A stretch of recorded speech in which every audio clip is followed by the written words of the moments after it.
हाँ शिवोहम।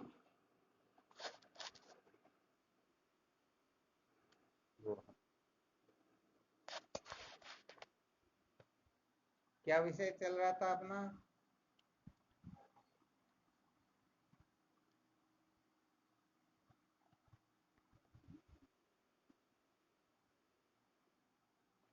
संसार को बनाए रखकर कभी भी सत्य का साक्षात्कार नहीं किया जा सकता,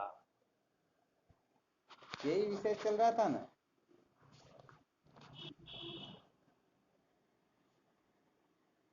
अच्छा, इसके अंतर्गत कल क्या सुनाया था?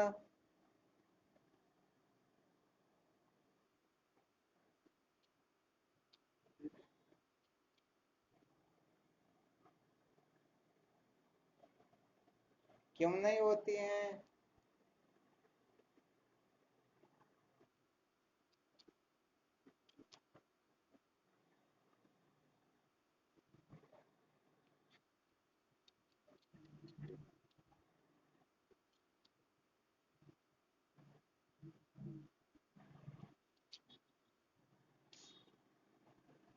चलो बहुत अच्छा।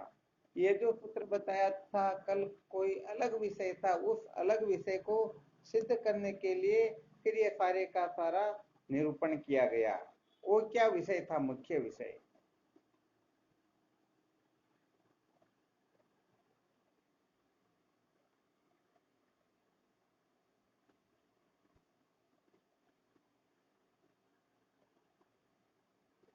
जो तो हाँ शिवम, कल शायद ये कहा भी था कि कल इस विषय का मुख्य प्रसंग क्या है उसके बारे में चर्चा करेंगे। फिर भी आप लोगों ने ध्यान नहीं रखा, शायद ऐसा लग रहा।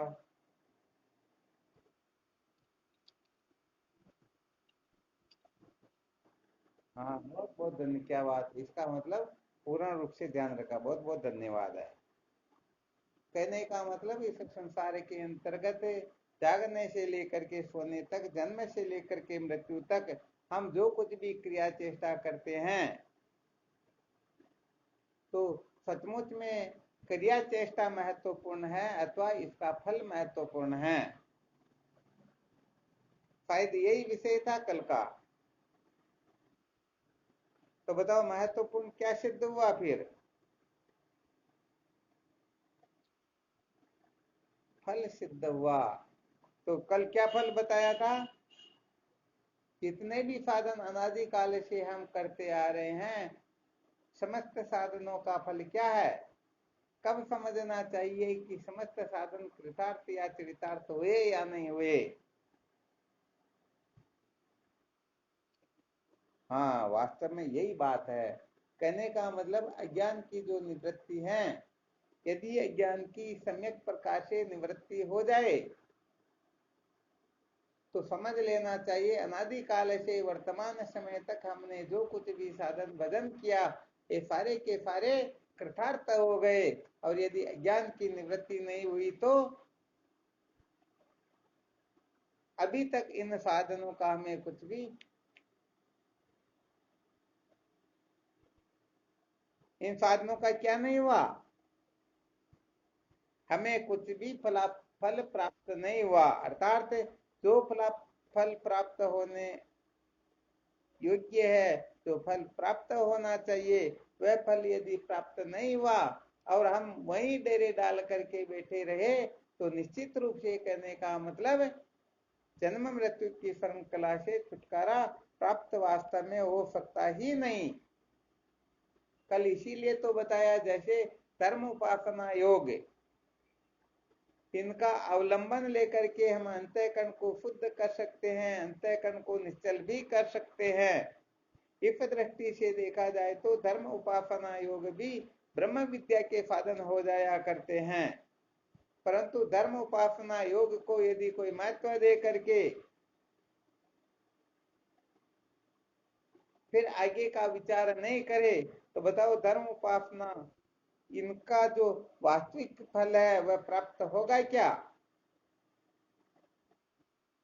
हाँ बिल्कुल, कहने का मतलब वह अपने को सचमुच में प्राप्त वास्तव में होगा नहीं। कहने का तात्पर्य यह है कि धर्म उपासना योग आदि के द्वारा अंतःकरण शुद्ध होता है, परंपरागत ढंग से हम आगे बढ़ते हैं तो विद्या के बंधन से भी छुटकारा मिल जाता है। तो धर्म उपासना योग एक प्रकार के साधन हुए। वास्तव में देखा जाए तो साधन महत्वपूर्ण नहीं होता है, महत्वपूर्ण होता है उसका फल।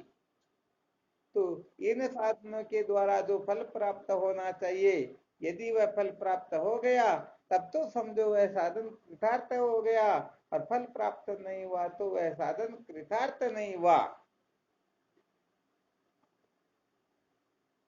तो भले ही इन साधनों को हम शास्त्रोक्त रीति से निष्काम भाव से ईश्वर की प्रसन्नता के लिए फल समर्पण करते हुए करे, परंतु बताओ अज्ञान की निवृत्ति नहीं होगी तो क्या ये साक्षात साधन माने जाएंगे? हाँ, सबका फल होता है परम सुख की प्राप्ति, अर्थात अविद्या के बंधन से छुटकारा। तो अज्ञान की निवृत्ति जिस साधन करके होगी वही साधन अज्ञान की निवृत्ति का साक्षात साधन होगा, और उस साधन की उत्पत्ति में जो जो हेतु होगा उसको हम अंतरंग साधन भी कह सकते हैं, बहिरंग साधन भी कह सकते हैं, परंपरागत साधन भी कह सकते हैं।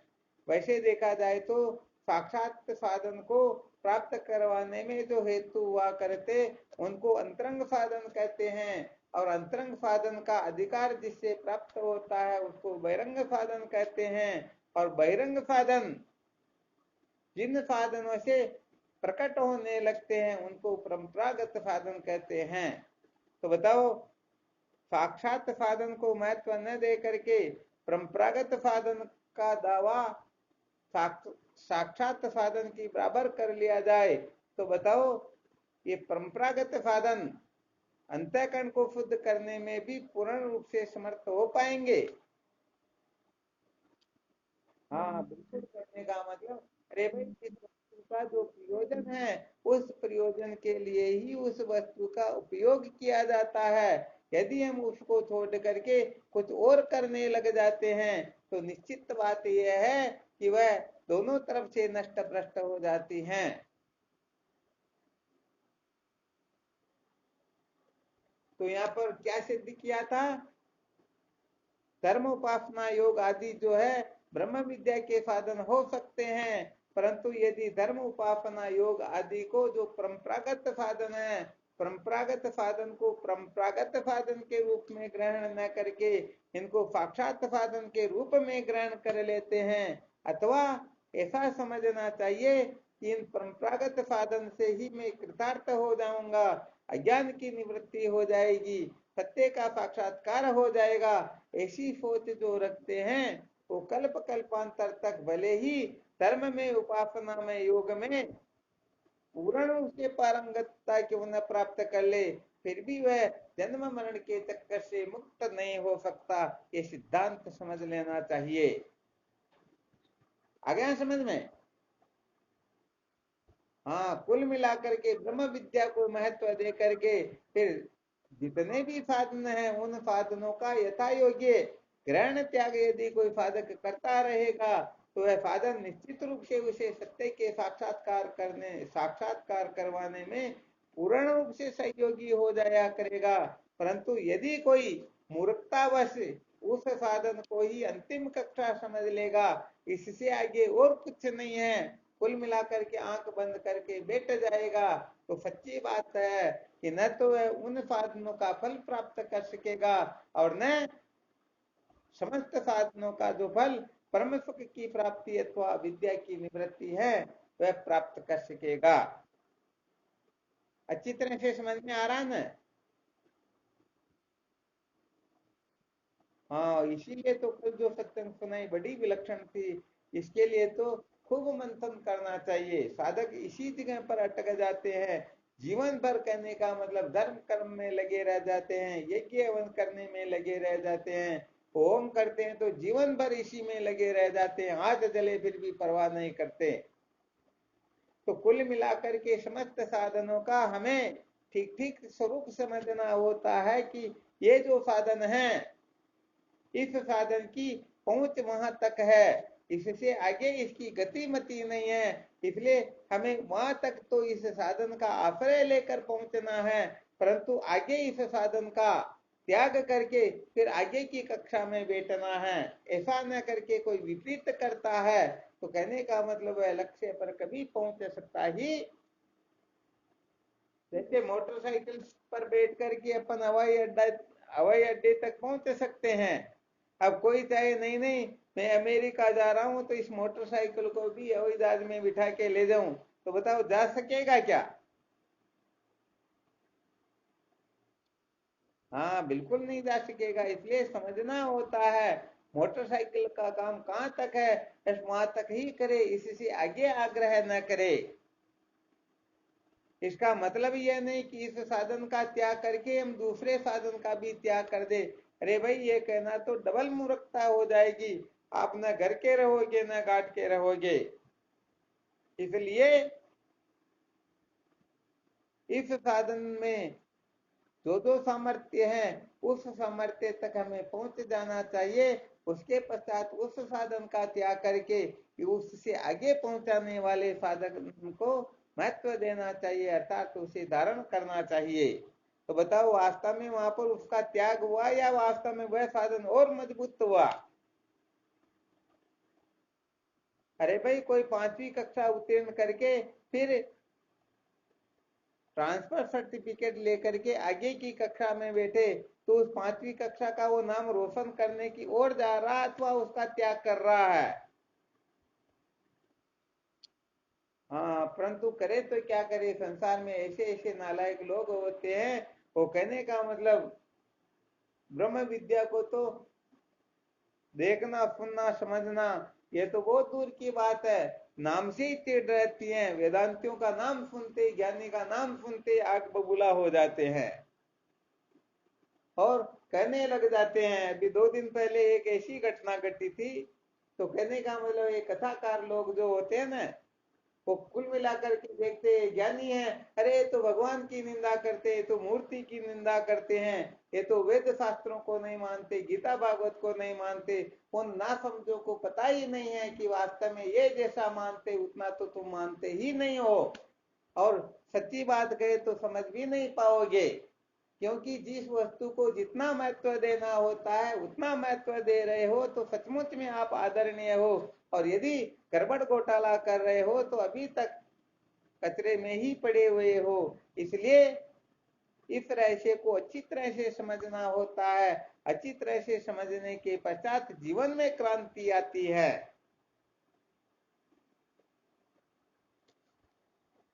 तो महत्व ज्ञान का होता है या दूसरे साधनों का होता है? हाँ, महत्व केवल और केवल मात्र ब्रह्म विद्या का होता है। ब्रह्म विद्या का महत्व क्यों होता है?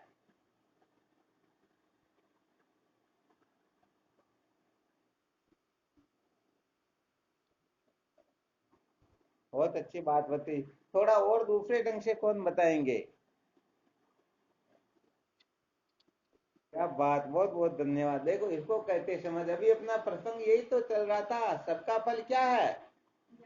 अज्ञान की निवृत्ति ही तो है। समस्त साधन यदि अज्ञान निवृत्त हो गया तो समझो समस्त साधन कृतार्थ हो गए। तो थोड़ा, हालांकि ये बात नहीं कि फैजानंद जी ने कहा वो गलत है और माँ साहब ने जो कहा ये सत्य हो गया, बात वो दोनों की ठीक है, परंतु प्रसंग के अनुसार जब बोला जाता है तो विषय क्या चल रहा है उसी के अनुसार बोलना होता है। तो कहने का मतलब ये ब्रह्म ज्ञान जो है अज्ञान को निवृत्त कर देता है, इसीलिए ये आदरणीय है। सहजानंद जी महाराज समझ में आ रहा ना? क्या बताया आपने?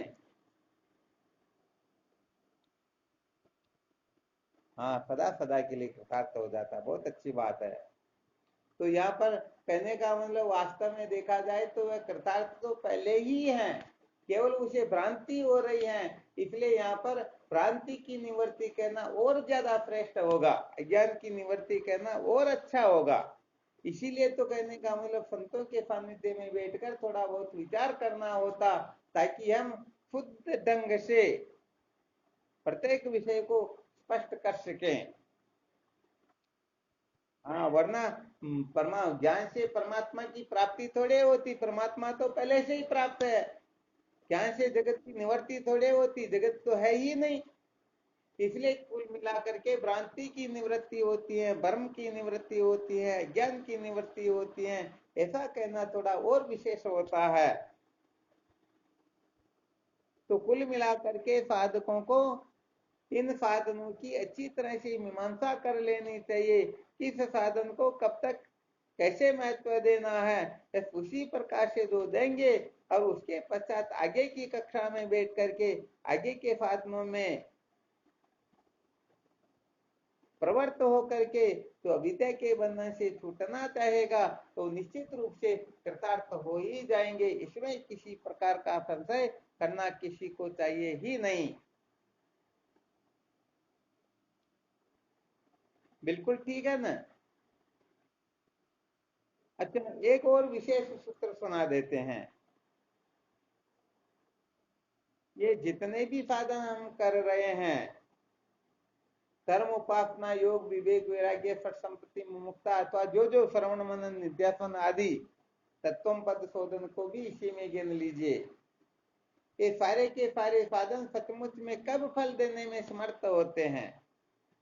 जैसे धर्म उपासना योग को ही लीजिए, तो सचमुच में धर्म उपासना योग अंतःकरण को कैसे शुद्ध करेंगे, कैसे निश्चल करेंगे, इसका क्या विशेष रहस्य ध्यान में आया क्या?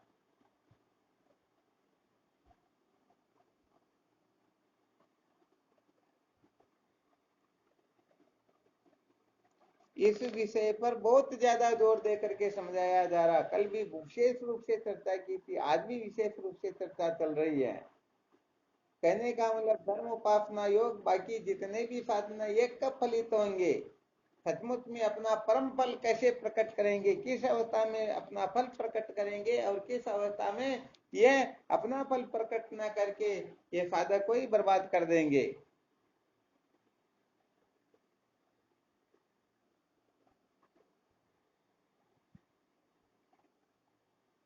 बहुत ज्यादा जो इंटेलिजेंट होंगे बस वही इसका उत्तर दे सकेंगे, शायद ऐसा लग रहा।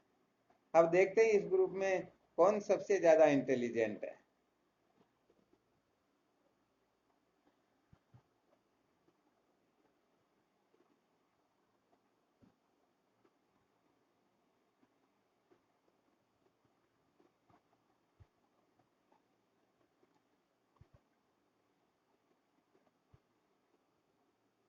क्या बात हुई, कोई नहीं बोले?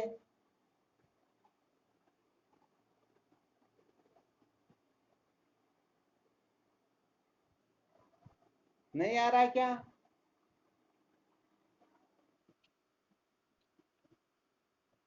अरे ये तो इतना सरल प्रसंग अभी कहेंगे तो आप कहोगे तो हम सबसे पहले इसी बात को जानते हैं।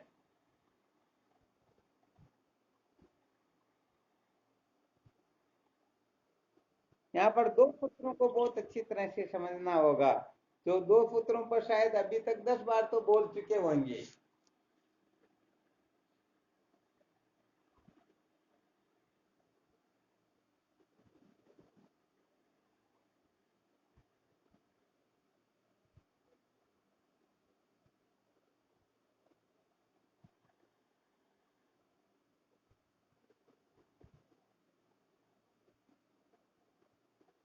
अरे वाह, कोई साहस नहीं करे, बड़ी गजब बात है।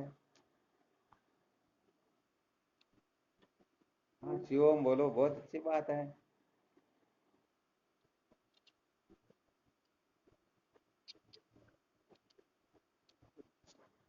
हाँ नहीं, ये तो बिल्कुल सत्य है कि धर्म उपासना योग आदि का काम भावना से सेवन करेंगे तो अंतःकरण शुद्ध नहीं हो पाएगा, निष्काम भावना से करेंगे तभी अंतःकरण शुद्ध होगा। ये तो बिल्कुल सत्य, इसमें कोई दिक्कत नहीं है। फिर भी दो और विशेष सूत्र है, दोनों विपरीत स्वभाव वाले, समझ लीजिए।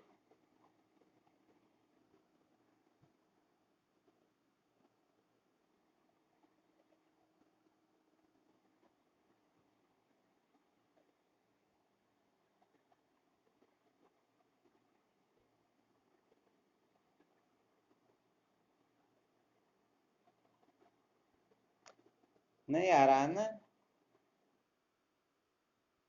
जब बात है, ये तो बहुत सीधी और सरल बात है ना। कहने का मतलब जो साधक इस बात को अच्छी तरह से निश्चय कर लेगा, बहुत अच्छी तरह से ध्यान देना, ये धर्म उपासना योग जो है केवल और केवल मात्र अंतःकरण को ही शुद्ध करते हैं, अज्ञान की निवृत्ति इनसे होती ही नहीं। ध्यान देना अच्छी तरह से। बार बार ये सुनाया जा रहा है या नहीं सुनाया जा रहा, बताओ? तो धर्म उपासना योग के द्वारा अंतःकरण ही शुद्ध हो सकता है, इससे अज्ञान की निवृत्ति नहीं होती है। ठीक है ना? इससे अज्ञान की निवृत्ति नहीं होती है। इतना यदि कोई समझ ले और फिर धर्म उपासना योग का आश्रय ले तो निश्चित रूप से ये अंतःकरण को शुद्ध करने में क्या हो सकता है।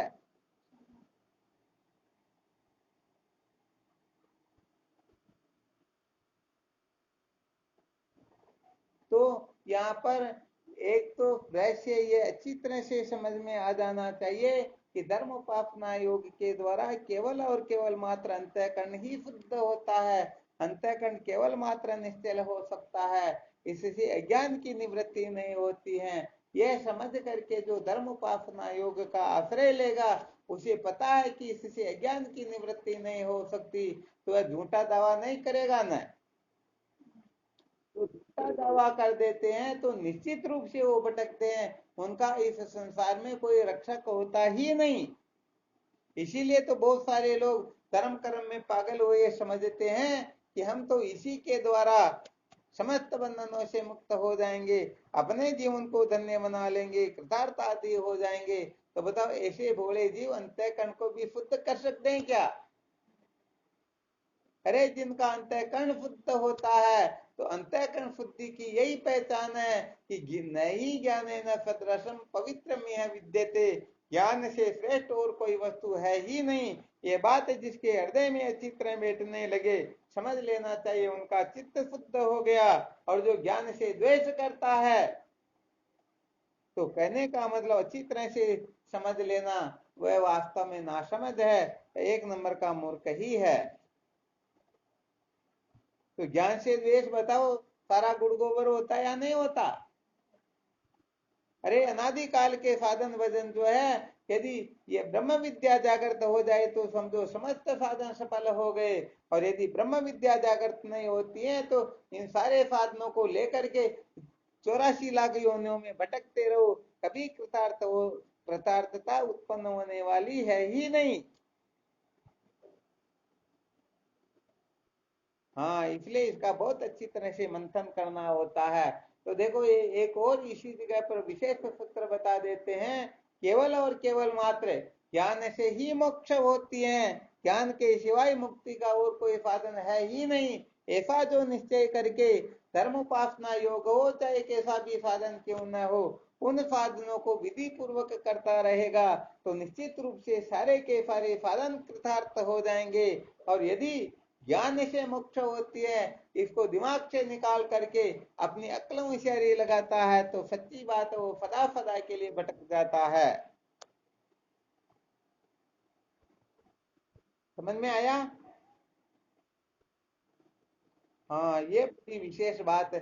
साधकों में सबसे बड़ी गलती यही होती है, जब ये साधन भजन करने के लिए निकलते हैं तो कहने का मतलब थोड़ी बहुत इनको सिद्धियां मिलने लगती हैं, थोड़ी संसार में वाहवाही होने लगती है, तो ये बावड़े हो जाते हैं कि हमारे समान इस संसार में कौन है। आ गया समझ में?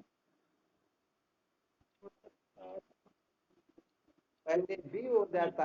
तो यहाँ पर ऐसे ये बताया जा रहा है कि कोई कोई ऐसे होते हैं जो जीवन भर इन साधनों के पीछे पागल होकर के भटकते रहते हैं और अंत में मर जाते हैं, परंतु उनका अंतःकरण भी शुद्ध नहीं होता है। क्यों नहीं होता है उसका ये कारण बताया गया कि ये ब्रह्म विद्या को महत्व नहीं देते हैं, ज्ञान की अवहेलना करके चाहे 24 घंटे भगवान के दर्शन करते रहो फिर भी न तो उनका चित्त शुद्ध होगा और न तत्व की जिज्ञासा जागृत होगी। क्यों? क्योंकि वो तो एक जगह पर अटके हुए हैं, उसी को सब कुछ समझते हैं। यही कारण है कि अनादिकाल से ये जीव कुछ न कुछ करता हुआ आ रहा है, परंतु अभी तक ये जीरो का जीरो ही है, इसे कुछ भी फायदा नहीं हुआ। अरे जैसे पैर को एक जगह पर उठाते पटकते रहे, तो सुबह से शाम तक क्यों न पटकते रहे, बताओ 1 किलोमीटर भी वो आगे पीछे जा पाएगा क्या? एक कदम भी नहीं जा पाएगा। तो कुल मिलाकर के साधन भजन अनादिकाल से साधक करते आ रहे हैं, परंतु अभी तक इनको फायदा क्यों नहीं हुआ, इसका थोड़ा विलक्षण रहस्य बताया गया कि इन्होंने ब्रह्म विद्या को महत्व ही नहीं दिया। यदि ब्रह्म विद्या को महत्व देते तो निश्चित रूप से इन साधनों के परिपक्व होने पर ब्रह्म जिज्ञासा जागृत होने लगती, परंतु जब ब्रह्म विद्या को ही महत्व नहीं दिया गया, इनकी ही अवहेलना कर दी गई, तो जो ज्ञान में गुरुदेव की अवहेलना कर देता है, तो फिर भले ही अनादिकाल तक कुछ न कुछ करते रहो, फिर भी अंत तो गत्वा रोने पछताने के सिवाय उसे कुछ भी मिलेगा ही, कुछ भी नहीं मिलने वाला है। तो ये क्या कि बड़े विलक्षण सूत्र है, इन सूत्रों के ऊपर साधकों को बड़े तेरे गंभीर से मंथन करना चाहिए। यदि मंथन नहीं करेंगे तो अभी नहीं तो कभी नहीं, ध्यान रखना अच्छी तरह से, ये जीवन व्यर्थ ही चला जाएगा, अंत में रोने पछताने के सिवाय कुछ भी मिलने वाला है ही नहीं।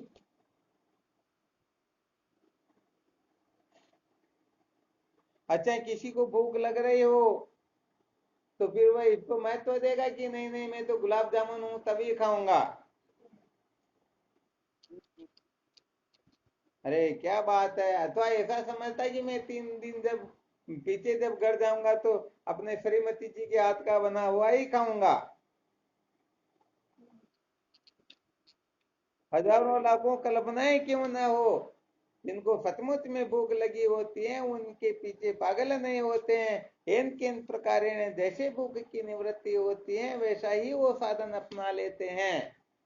अब परंतु करे तो क्या करें, सचमुच में भूख न हो तो अनेक प्रकार के नाटक किए जाते रहे, ठीक नहीं है ये, ठीक नहीं है ये, नहीं होना चाहिए, ऐसा होना चाहिए, ऐसे हजारों नाटक करते हैं। कौन? जिनको सचमुच में भूख नहीं लगी हुई हो।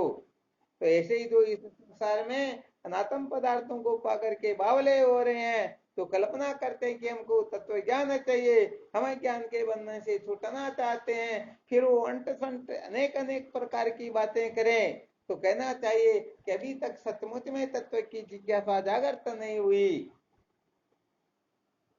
अब कोई कहे नहीं नहीं हमें तो ऐसे गुरु जी मिलने चाहिए जो सोने के सिंहासन पर बैठ करके हमको उपदेश करे, तो बताओ सचमुच में जो जिज्ञासु हो उनको सोने के सिंहासन पर बैठने वाले गुरु की जरूरत होगी क्या?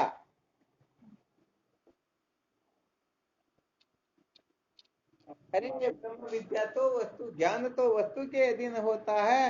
अतः कहने का मतलब ठीक ठीक प्रमाण वृत्ति उदय हो जाए तो उसी समय ज्ञान की निवृत्ति हो जाती है। इसलिए संसार में बहुत सारे लोग भ्रमित रहते हैं, हमको ऐसे गुरु चाहिए, ऐसे होने चाहिए, हमको ब्राह्मण चाहिए, शूद्र नहीं चाहिए, या बड़े ऊंचे पद वाला चाहिए जो आचार्य हो या मठाधीश हो, महंत हो, या ऐसा वैसा हो। ये सब आलतू फालतू की बातें होती हैं। वास्तव में देखा जाए तो ब्रह्म रूप ही ब्रह्मविद ताकि बानी वेद, भाषा अथवा संस्कृत करत वेद ब्रह्मछेद। कुल मिलाकर के ब्रह्मवेता महापुरुषों की ही आवश्यकता होती है।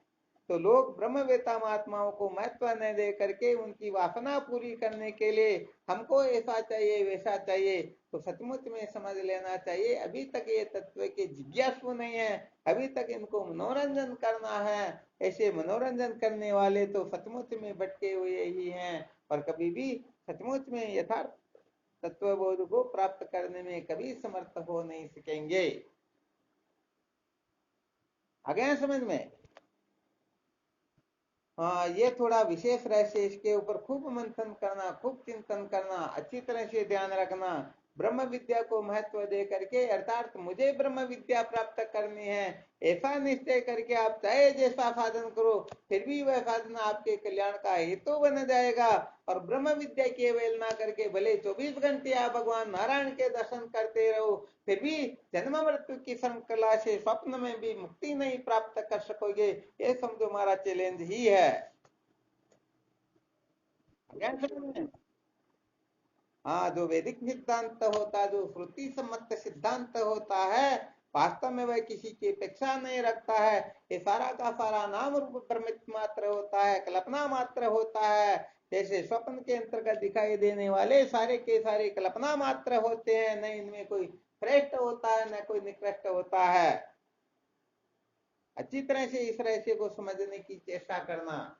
एक बार आपको सिद्ध करके बताया ना, जू में और ब्रह्मा में क्या अंतर होता है। तो जो बोले जीव समझते नहीं है, उनकी दृष्टि में हो सकता आकाश पाताल जितना अंतर हो, परंतु जिन्होंने टिक टिक तत्व का साक्षात्कार किया, उनके लिए तो जू में और ब्रह्मा में कोई अंतर नहीं होता है।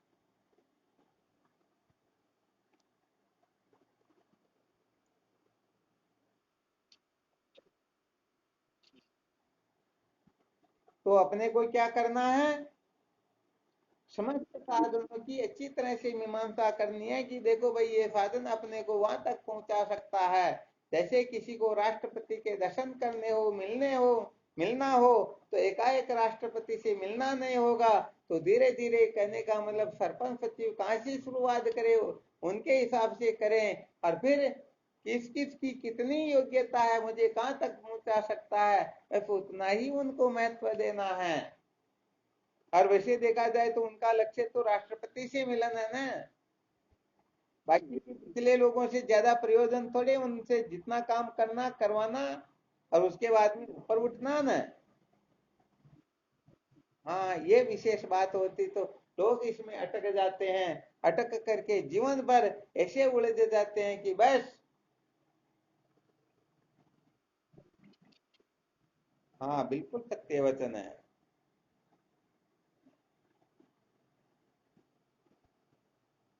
तो कहने का मतलब, संत महापुरुषों के सानिध्य में बैठ करके जो साधन भजन करता है, उनकी राय से प्रेरणा से आगे बढ़ता है, तो निश्चित रूप से वह भटकता नहीं है। और अपना मन माना आचरण करता है तो वह अभिमानी होकर के भटक जाता है, वास्तव में वह विद्या के बंधन से मुक्त नहीं हो सकता है। अब इस दृष्टि से देखा जाए तो हमें अपने जीवन का क्या लक्ष्य बनाना चाहिए।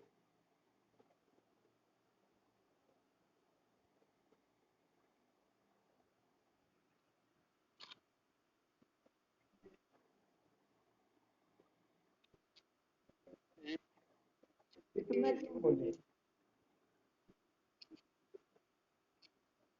फिर प्रकट करते हो।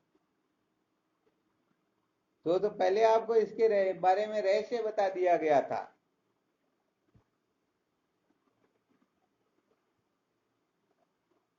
ये तो भोले लोगों को बताना, ताकि वह इस कचरे से मुक्त होने की चेष्टा करे। अपने को केवल मात्र अपने जीवन का लक्ष्य बनाना है, अज्ञान की निवृत्ति। अब इतना कहीं फिर भी गड़बड़ घोटाला कर देते, क्या करें एक तरह से।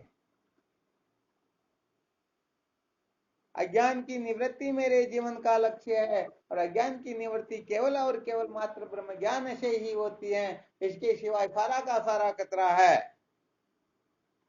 केवल इतना ही लक्ष्य बनाना है, और कुछ भी नहीं बनाना है। और इसके पश्चात फिर देखो कि मेरा अंतःकरण, मेरी बुद्धि उस ब्रह्म साक्षात्कार के लिए या ब्रह्म विद्या को ठीक ठीक समझने के लिए ये तैयार नहीं है, इसमें वैसी सामर्थ्य नहीं है। तो ऐसी सामर्थ्य कैसे आती, बस वो साधन करो। हमारा इसमें कोई द्वेष थोड़े ही है।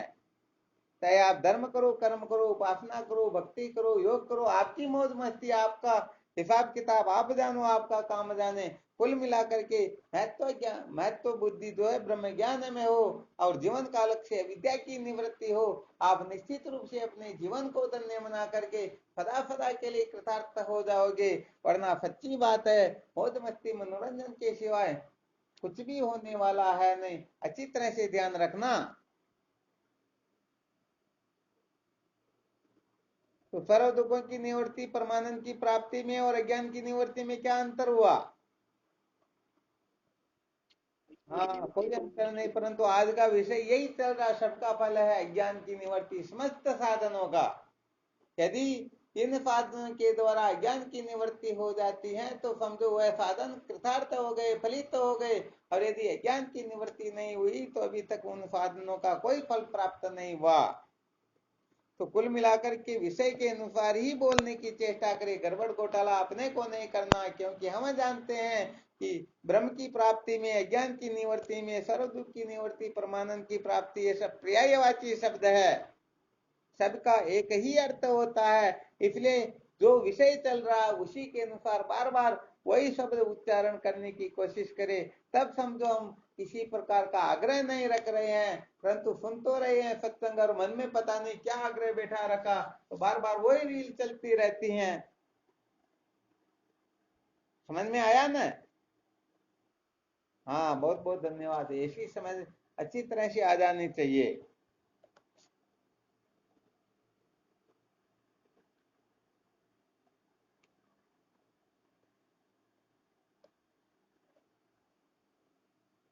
तो इसमें किसी को किसी भी प्रकार की शंका हो तो कोई प्रश्न शंका कर सकते हैं, ताकि और थोड़ा विचार कर लेते हैं।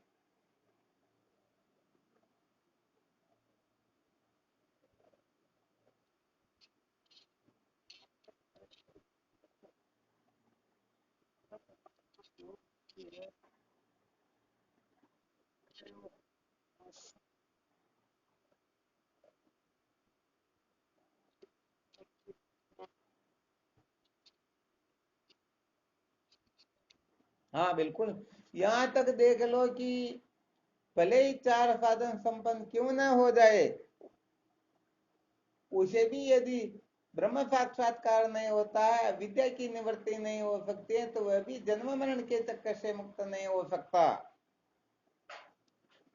श्रवण मनन निधिध्यासन करने के उपरांत भी यदि किसी को ब्रह्म साक्षात्कार नहीं होता तो वह भी सदा सदा के लिए कृतार्थ नहीं हो सकता, वह भी जन्म मरणादि के संसार में भटकता ही रहेगा। यहाँ पर कहने का मतलब लिहाज करके नहीं बोला जाता, जिनको अदृढ़ प्रोक्त ब्रह्म ज्ञान होता है वह भी कृतार्थ नहीं होता है, फिर इनकी तो बात ही क्या है। सिद्धांत यही है कि जिनको दृढ़ प्रोक्त ब्रह्म ज्ञान होता है, अर्थात ब्रह्माकार वृत्ति उदय होती है, वही उसी की विद्या मूल सहित भस्मीभूत होती है। और विद्या का मूल सहित भस्मीभूत होना यही जीवन का सार होता है। इसलिए धर्म कर्म वालों की तो बेचारों की बात ही क्या है, श्रवण मनन निध्यासन करने वाला भी संसारारण्य में भटक सकता है, इसलिए इनकी कोई विशेष बात नहीं होती है। इसीलिए कहा गया है कि महत्व ज्ञान को ही देना है। हाँ, जब तक ठीक ठीक तत्वबोध जागृत न हो तब तक किसी साधन में अटके नहीं। हाँ, उस साधन की आवश्यकता है तो उसको निश्चित रूप से धारण करे, परंतु वहां पर अटके नहीं।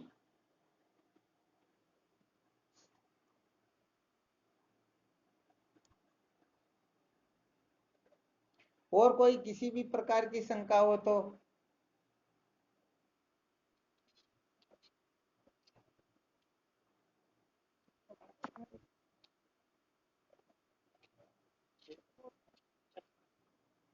क्या हुआ? हम्म। सब है।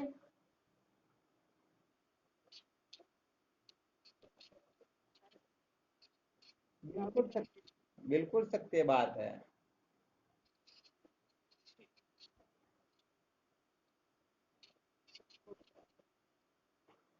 कहने का मतलब ये लोग जो होते हैं साधनों में अटक जाते हैं। होता क्या है कि इन साधनों के करने से जब इनको मजा आने लगता है ना, तो उस मजे में अटक जाते हैं।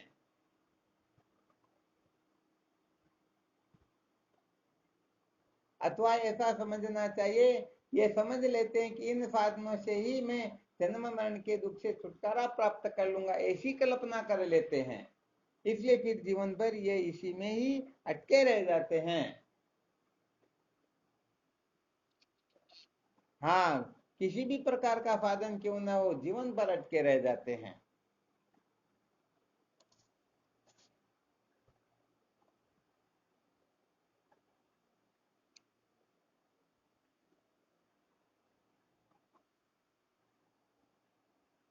किसी भी प्रकार की शंका हो तो, अरे भाई कोई और बाकी शंका करते ही नहीं, क्या वह सब तत्वज्ञानी हो गए, क्या वह चक्कर है? हाँ शिवम बोलो। ब्रह्माकार वर्ती निधिध्यासन के पश्चात उदय होती हैं। वेदांत का जो श्रवण मनन निधिध्यासन होता है ना, तो जब निधिध्यासन परिपक्व होने लगता है तब ब्रह्माकार वृत्ति उदय होती है।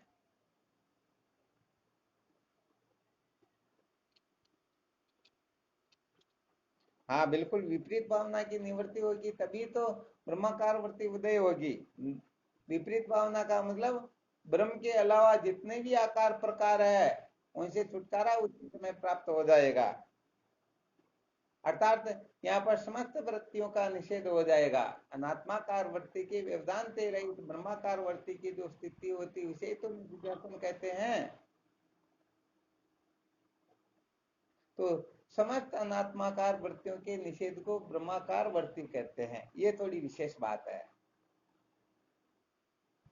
हाँ, वरना ऐसा मत समझ लेना कि ये कोई एक प्रकार की वृत्ति होती होगी, वह उदय होगी और ये ब्रह्म ज्ञान आदि करा देगी। तो ये बात थोड़ी आगे बढ़ेंगे तब थोड़ा समझेंगे, अभी तो थोड़ी कल्पना ही होगी। थोड़ा प्रसंगवश इतना जरूर बता देते हैं, समस्त वृत्तियों के निषेध को ब्रह्माकार वृत्ति कहते हैं।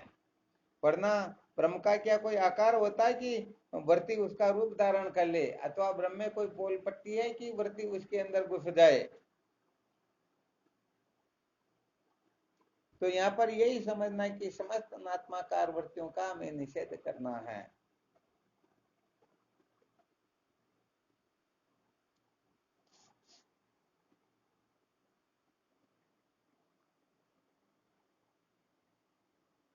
मोहनानंद जी महाराज ये प्रश्न किया जो इसको विशेष रखना, यही वास्तव में बहुत उच्च कक्षा का प्रश्न है। अभी अपनी तत्व जिज्ञासा वाली कक्षा चल रही है, इसलिए ये थोड़ी ठीक तरह से जागृत हो जाए तो ये ब्रह्माकार वर्ती का रहस्य समझने के लिए तो केवल और केवल मात्र गुरुदेव की शरण में जाकर के वेदांत का श्रवण मनन निधिध्यासन करना होता है। ठीक है ना? हाँ बहुत बहुत धन्यवाद, बहुत अच्छा। और भी कोई?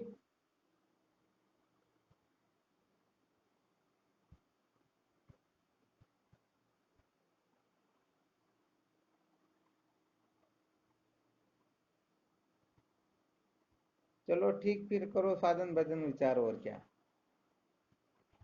कल ध्यान रखना, कल आज जो सुनाया इसी में पूछूंगा कुछ ना कुछ, और गड़बड़ घोटाला बिल्कुल भी नहीं करना है। या फिर करोगे? नहीं करोगे तो कब नहीं करोगे? सोनी हुई सत्संग का अभी नींद ना आए तब तक खूब मंथन करो। यदि मंथन पूर्ण रूप से हो जाएगा तो सच्ची बात है, बिल्कुल बात बन जाएगी।